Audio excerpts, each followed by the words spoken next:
speaks to the hopes and the aspirations of all men of his time. And tonight we bring you such a voice. It's kind of great, isn't it?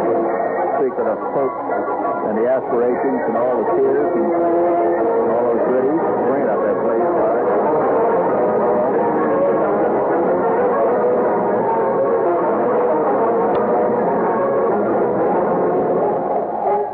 Okay, that's enough theme. Hold it. That's it. Kill the theme there. That's it. After all, it's Christmas time, or it's getting up there. And before we get underway tonight, hello, Tess. Let's get everything here. Getting us short here. Hello. What's the matter here? Hello, Tess. There. Very good. All right. Before we get underway here tonight, I'd like to apologize to those of you out there who are suffering from commercial trauma. It's very easy to get it at this time of the year when you're barraged by millions of voices beseeching you to buy at all costs. And, of course, almost any product that is made, according to commercials, makes a perfect Christmas gift. I heard a skid chain commercial the other night, which came on, it shows this fantastic girl was unbelievably endowed. And they were sitting under the Christmas tree, and she had just given her boyfriend, Chris, this is a TV commercial, just given Chris a matched set of skid chains and snow tires for his Datsun 240Z. It's a very romantic Christmas gift. And I noticed that the Roto-Rooter company is offering a special Christmas gift certificate idea. Get your drains ground out. It's a very romantic idea. So I just thought I'd apologize to those of you who have taken the time to complain bitterly about the fantastic number of commercials that we have these days. It is the holiday season. In fact, I've often said that you could tell what time of the year it is without any knowledge of calendars, if you were in a sealed room, if you were given a transistor radio. Just turn it on, and you could tell exactly what season. Even if the guy doesn't say, hey, it's 4th of July, hello, gang, none of that jazz. Just time the commercials.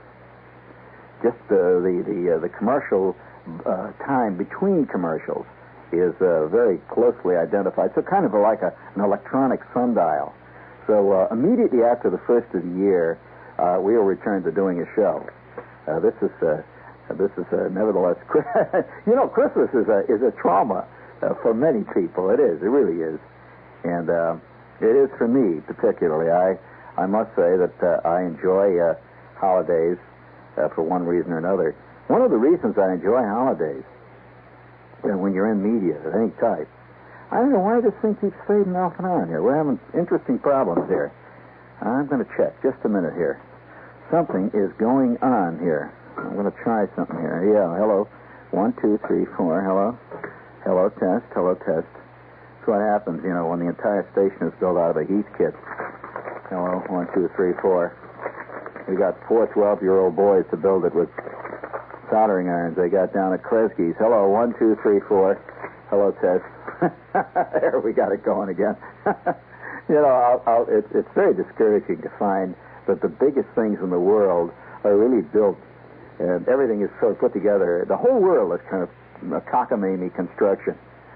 You tend to think that things are really official. When you're standing back from it, you probably think NBC is really official. I mean, CBS, really dynamite stuff. You ought to see the rickety desk that John Chancellor has to sit at every night. And, it's really sad. And he runs around half the time trying to get his cushion for his chair because some secretary took it and it's in the secretary's pool, And if he doesn't get the cushion, he isn't high enough. The light is wrong on him then, so he has to sit on a phone booth some night when he's giving us the world news. I happened to be at CBS one night when Walter Cronkite's his earphone went bad. And, he's got that little button in his ear that when he says things, it looks like he's somehow directly connected to God. His button went out one night, right in the middle of an Alpo commercial. And somehow nothing is, don't think that anything works right. Everybody talks about the Egyptians and how fantastic they built the pyramids. Everything is geometrically correct. But what you don't know about is the 17 pyramids that they botched, that they completely blew. And after 44 years of all the slaves, climbing up the side of the pyramids with the blocks, it was crooked. And so they just took it down. They weren't going to, and we don't hear about the fumbles in history. You only hear about the successes. Wouldn't it be great to have a panel show of all the guys that tried to run for president? And, just all these great non-winners sitting around. Of course, there's plenty of non-winners in our society these days. And if you count yourself among them, friends, do you know that there's a game now that is being sold for kids, Yeah, in fact, I was listening to a radio commercial the other day, and the guy was advertising discount games. I don't know what a discount game is, but I guess some games come already discounted from the manufacturer. It's like a friend of mine had a terrible experience. He wrote a novel. It took him 2.5 years to write it. And they told him that the pub date, this was 2 years ago, the pub date was going to be January 19th. He was all excited, see. He's waiting for the announcement to come in the Times where it says, published today, that kind of thing. You see that. And he's walking down the street, and it's January 5th. And just right after New Year's, he figures, well, the world is going to be great this year. I'm starting out the new year with a novel being published. And, it's going to be one song. How many of you had that illusion that after the first year, it's going to be a clean slate? George, one of the great human myths. Nevertheless, has it ever been a clean slate? But nevertheless, he was walking along 42nd Street. Now, I'm just saying this for the benefit of those of you who may be suddenly afflicted with a case of totally unwarranted optimism. This happens to people at times. You get seized by a paroxysm of elation when you're sitting at the chalk and you got a chocolate brownie, and all of a sudden the world looks fantastic. You say, I've got the world by the, and 5 minutes later you discover the truth, that the world has got you by the But nevertheless, my friend, now wait a minute, you want to hear the story? My friend is walking along January 5th. Now his book is coming out the 19th, you got it? And he's a guy that just can't stay out of bookstores. One of those types, he walks in and out of bookstores all day long. And he drifted into a remainder bookstore on 42nd Street. And he was shocked. There was a whole big pile of his novel at 19 cents a copy. It hadn't even been published yet. Already on the remainder list. I mean, that's like Al, please, would you give me just a wee bit of this, because I want to show you something about blasted dreams. Bring it on. It's time that we took note of the passing seasons. It's time that we took note that once again trauma time is on its way. You're listening to one of my favorite pieces of personal trivia. I doubt whether there are more than 7 people in the entire New York area who have a copy of this unfortunate LP. I don't keep this LP because I'm a freak on Christmas music. I keep this because I'm a disaster fan. You are listening to a recording made by the New York Jets the year they won the Super Bowl. Believe it or not, they were led by Joe Namath, who was singing contrabass on this recording. Verlin Biggs was in there singing alto. Don Maynard was on the drums. That was back in the days when it was fun to live in New York, and everything was a winner. Everything you touched. The Mets, the Knicks, the Rangers, everything won. Now the Rangers are playing down there with the Little League. And it looks like the Knicks may even be waved out of the league. I mean, wouldn't it be great if we could just buy the Golden State Warriors and put them in the garden and let them play for us for a while? And why can't New York, with all of its facilities, if we can spend $74 million on a new stadium, why can't we just buy the Baltimore Orioles? I mean, on photo, just put them up there in the Bronx. Yeah. Oh, I'm not kidding. If you think I'm kidding, take a look at the label there. See, I'm not jesting here. Just take a look at the label. It is the New York Jets singing Jingle Bells. And not only that, on the other side, I have a fantastic recording of... I get it up there for us. This is even sadder. Any cut. They're all the same. They're all Christmas. They're all the same. Any cut. That's all right, Eller. And it's all PD, so you can just play any one of them. Now you're listening to the New York Giants of that period. Just bring it on anytime you get it cued. Let it go. Like all New York things, it's badly cued. There it comes. The heck is that? You would get the only cut that is totally unintelligible.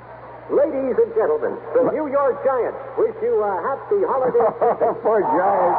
Oh, my God, what's that? That's when Fran Tarkenton was throwing them for the Giants. That's when they had a football team, you remember? Now they've just got a concept.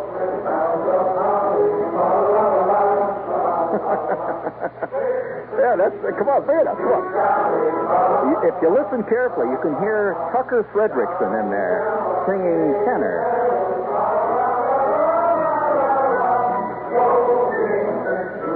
That's when they used to sit out there and holler, "Goodbye, Allie. Goodbye." Do you remember Allie Sherman? "Goodbye, Allie." And strangely enough, that was the year that they won 9 and lost 3. The best year they've had in 42 years. When they fired a coach.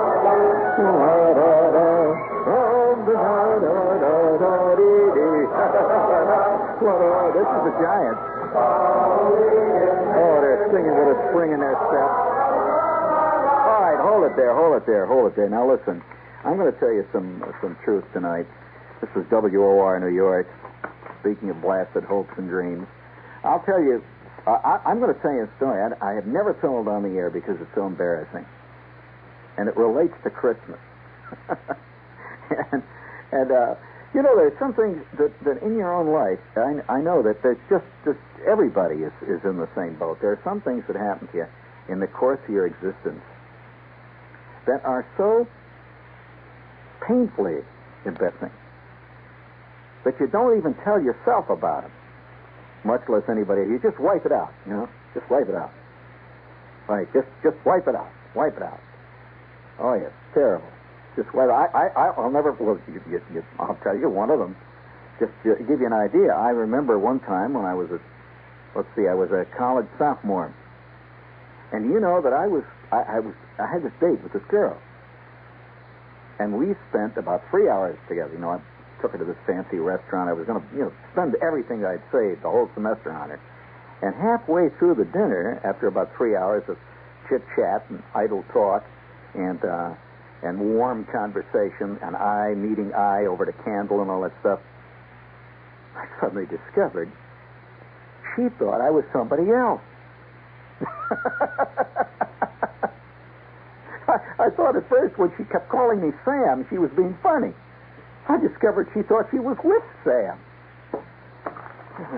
I don't want to hear any more. Sure, commercial time. Hit the button now, please. Christmas values are up, up, up. Christmas prices are down, down, down. That's why I'll keep shopping for my Christmas shopping at Robert Hall. At Robert Hall. With less money to Christmas shop for clothing, a lot of people are rediscovering Robert Hall. They're coming back to quality, wide selections, favorite fashions, personal service, big savings, all the things that made Robert Hall, Robert Hall. For clothing gifts to family and friends or dress up for the holidays, welcome to the store that made value a byword. To regular customers, first-timers, or the ones rediscovering, it's a pleasant surprise that even now clothing dollars can go farther. Shop Robert Hall. Well, here's the Christmas pitch here. Men's shirts, knit turtlenecks, and plain flannel shirts. Hey, do turtles have necks like that anyway? Are reduced to 2 for $7 at Robert Hall, a division of United Merchants, open nightly until 9:30 p.m. Will you join me on a one-minute trip to Paris? Close your eyes. Voila, here we are. Of course, I've not brought you all this way without purpose. I brought you to meet Madame Rochas. Ah, lovely. Here, great fragrances are as plentiful as beautiful women. So, isn't it something special to know that Madame Rochas is one of the most popular perfumes in all of France? Its fragrance, like Paris itself, is proud and classic, yet entirely original. And there is more. Parfum de toilette, eau de cologne, and many Madame Rochas bath products. And for the men, Monsieur Rochas. Each makes a special gift for someone you feel special about. We must leave now, but remember what I told you about Madame Rochas' fragrance. Wear it always, and come back to Paris soon. Au revoir.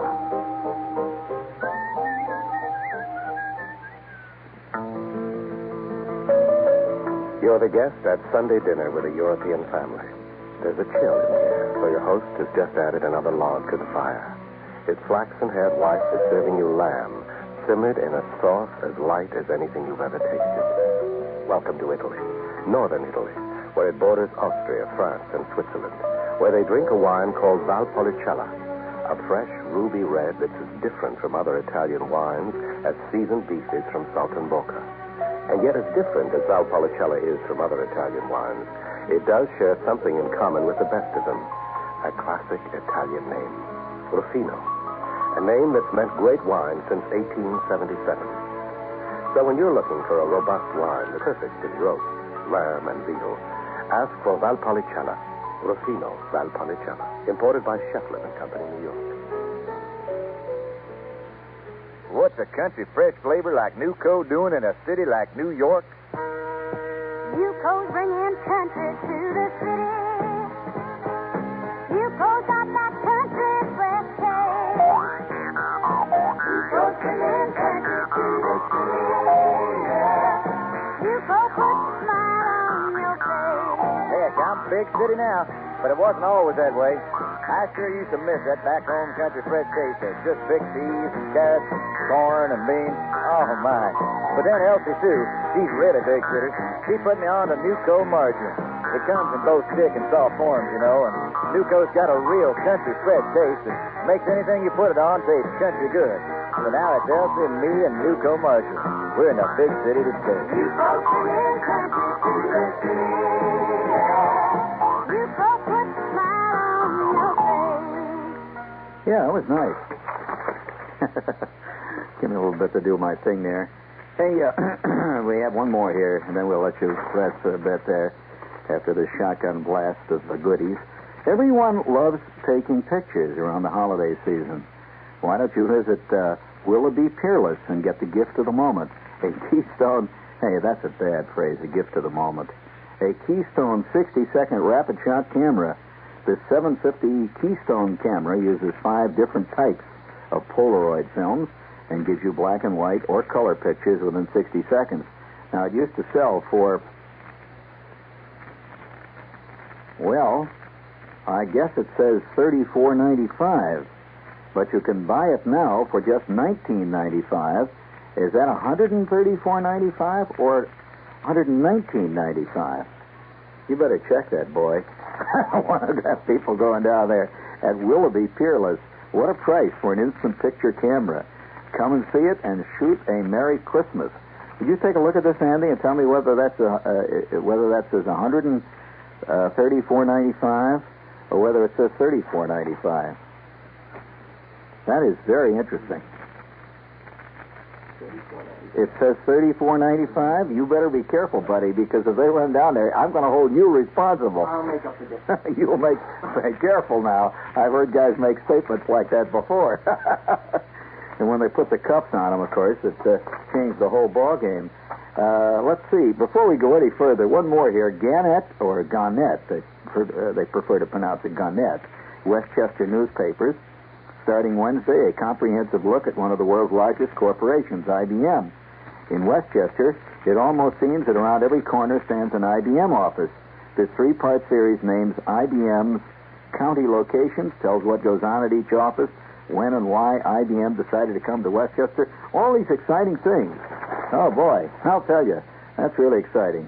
So get in touch with this number. You can give them a call at 914, that's the area code, 694-1313, Gannett, Westchester newspapers. There's always exciting stuff in there for you. If you're an IBM freak, you're going to enjoy that. You know, now that's all. I'll do one more quickie here. Olin's Rent-A-Car for Chevrolets and other fine cars, including vans. For reservations and information, call LT16161. Guy wrote me, says, Shepard, I timed your show the other night. You have 12 minutes in which you say something. All around. Well, it's Christmas time, buddy. That's the way it is. And it'll be a little calmer after Christmas. Very much so, I can tell you. But speaking of Christmas, I might as well tell you this story. It's an embarrassing one. I have always approached Christmas ever since this moment, with a kind of nervousness that I know I shouldn't approach it with. Now, there were several things that I think cause problems for most Americans at holidays. You know that the holiday time, Christmas time, particularly this period, right here around the first of the year, as we go from one year to the next, is the highest period for mental problems. Did you know that? In fact, psychiatrists around the country, it's the only time of the year where they conduct 24-hour sessions. You know, they work in shifts. Guys sitting there talking about their mother and talking about how come their old man didn't love them, and now here it is Christmas time and he's got to go through all that again. And, well, you know, I've never had that kind of problem. I've had others. And I'm going to have to tell you, one of the truly most embarrassing moments of my life came as a result of Christmas time. And it's always, since that time, colored my relationship to Christmas a bit. Now, I was reminded of it just about an hour ago. I'm walking along the street on 42nd Street, and there, standing between 6th Avenue and 5th Avenue, is this Santa Claus. And he's got this bell. You've seen him? And I walked past him with something. There was a little twinge deep down in my psyche. Now, I couldn't figure out, what the heck, why? You know, is it because, am I anti-Santa Claus? Am I pro-Santa Claus? And I hate to see Santa Claus standing out here being yelled at by cab drivers? It's neither. Actually, I had a terrible experience one time. I don't know how quite to say it, but it started in the Boy Scouts. In fact, it started and ended in the Boy Scouts. I was in Troop 41. Now, at the time that this occurred, I was a second-class scout. Now, maybe that's a symbolic title. Second. Would you remember the ranks in scouting? What's the first one? Tenderfoot. Of course. What's the second rank? Tenderfoot is like a basic rookie. And the second rank is a second-class scout. It then follows that the next rank up the ladder is a first-class scout. Correct. Now you're using your noodle. Now they start getting tough. After the first-class scout, you become a what? A star scout. Correctemo. Now, that does not refer to star in the showbiz sense. Not at all. It is a badge one receives. You are a star scout. Now, after you are a star scout, you are a light scout. Correct. And that's pretty high rank. After you are a light scout, you become, that is it. You're a 33rd degree scout. You're at the top of the heap. You are an Eagle Scout. And I never achieved that particular rank because it took unbelievable beaverism to become an Eagle Scout. You had to night and day be sitting around doing first aid at all times. You had to, constantly be doing merit badge stuff. And I just didn't have that kind of a mind. I couldn't get involved in leathercraft, which is one that turned me off completely. Although I did make a Roy Acuff wallet, for those of you who are interested in handicraft. Yes, one of the big projects during my scouting career was to make a Roy Acuff wallet. Roy Acuff was a major god in the area of Indiana that I lived in. You know who Roy Acuff, he still is, And my beautiful wallet consisted of a picture that I cut out of a magazine of Roy Acuff wearing his western hat and carrying his guitar. And I inscribed on the wallet that I made a profile picture of Roy Acuff wearing his hat and carrying his guitar. And underneath it said, "The Great Speckled Bird." now, I entered that in a Scout Jamboree. Didn't even get honorable mention. I mean, but I still have the wallet. I ought to take that wallet sometime and whip it out and show it to the boys at Michael's Pub. You know, take my credit card out of a Roy Acuff wallet that I made myself. But nevertheless, oh yes, I also made a great neckerchief slide. And I carved this neckerchief slide, and I thought I was making a moose. And I carved this. I thought it looked like a moose. You know, when you're a kid, you work away at this thing. And I brought it in and showed it to the scoutmaster. He really got buzzed, and he took it away. He says, "You're not going to let me wear that." Apparently, it was an erotic moose. I didn't think of it that way, but these things can traumatize you. But nevertheless, Christmas time was about a month before Christmas, about 2 or 3 weeks actually before Christmas time, and we had a scout meeting. And Mr. Gordon got us all together down there in the church basement, and he said, "We have decided, we're here at Troop 41, that we're going to have a big uniform drive. And what we're going to do is we're all going to go out and we're going to raise money over Christmas time to buy uniforms for our less fortunate scout brethren who cannot afford uniforms." Well, at that point, all I owned myself was a neckerchief, and you know, I never thought of myself as one of the less fortunate scout brethren. It's just that I kind of felt silly walking around with that funny suit on. But so I'd wear this neckerchief. It was purple and gold. But nevertheless, Mr. Gordon got us all organized. He said, "What we're going to do, we're going to have a tag day." Yes, you know, you see kids out there with a little can, tag day. You know what I mean by tag day? You don't know what a tag day is? Of course, in New York, they wouldn't know those things.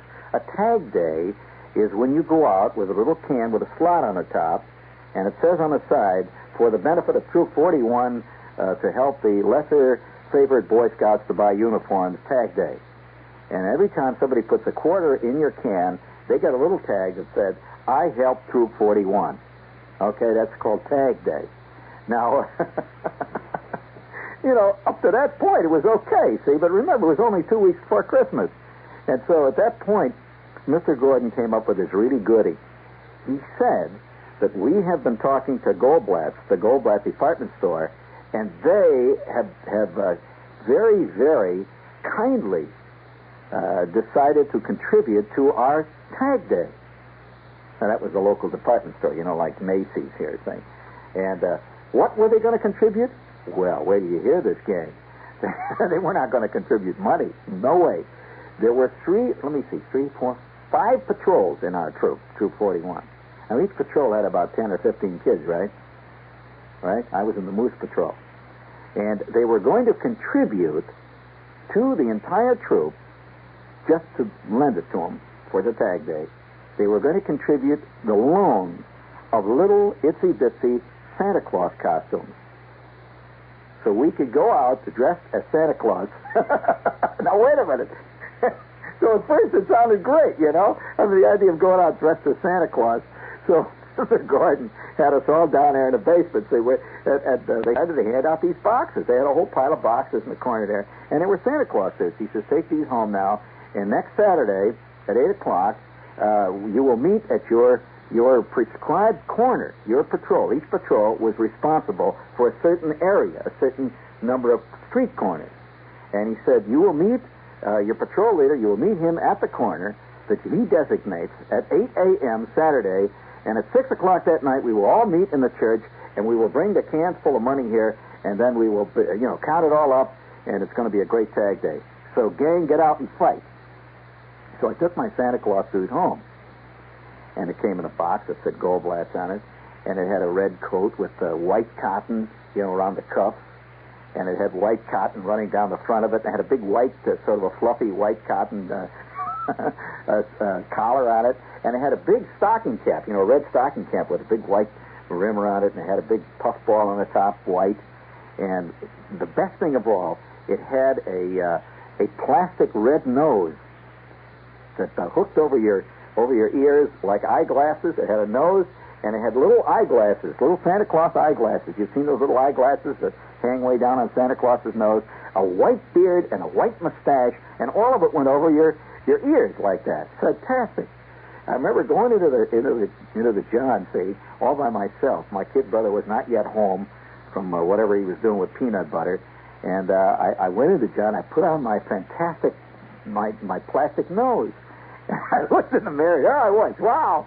You know, you'd be amazed. Even when you're only, I was about 13 at the time. Even when you're 13, when you put on a plastic nose and a fake white beard, and you have Santa Claus glasses hanging down at the bottom of your plastic red nose, it does somewhat change your appearance. It gives you a whole different image. Well, I could hardly wait for Saturday. See, I put my coat on. It was really great. And it came with a pad, believe it or not. For his, Santa Claus has a big fat stomach, see? And so what they had was like a pillow that went around your waist with a strap in the back and a strap on your chest. That is a great big thing, see? So then you put the coat over it, and you were a first-class Santa Claus. They had these patent leather boots. They were kind of like actually oilcloth. They were really cheesy. They were black oilcloth boots that came up. And you went out, you were real Santa Claus. And in each one, there was a picture of Santa Claus and how you should wear your costume and how Kris Kringle really talks. So on the Saturday in question, I put on my Santa Claus suit. And that was the first time. My mother, of course, was a little bit much wiser. You learn years later that your parents did know something. She said, I don't know whether you're really going to like going out. I said, oh, this is wonderful. And my kid brother was under the kitchen table looking at me, and all of a sudden this 13-year-old Santa Claus emerges. And have you ever worn a Santa Claus suit, any of you out there? You have? Strange feeling.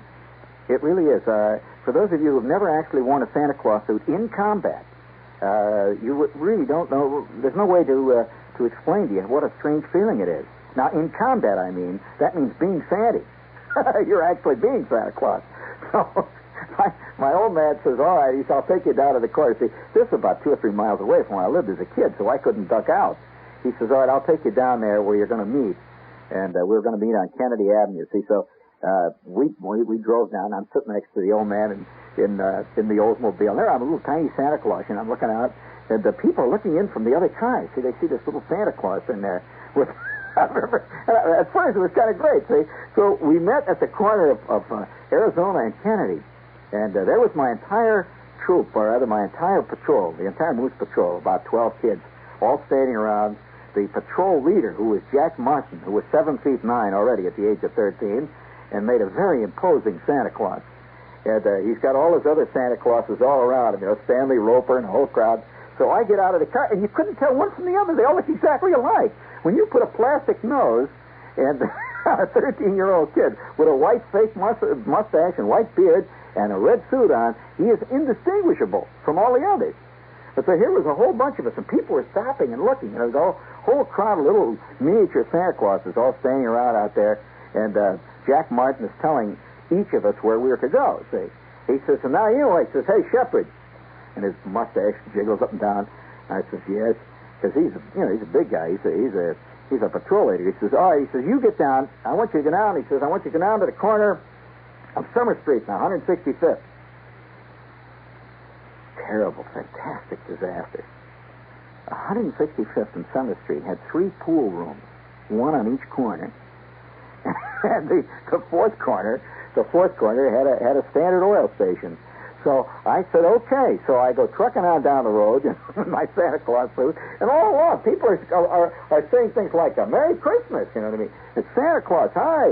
And I'm saying, ho, Santa Claus, ho, ho, ho.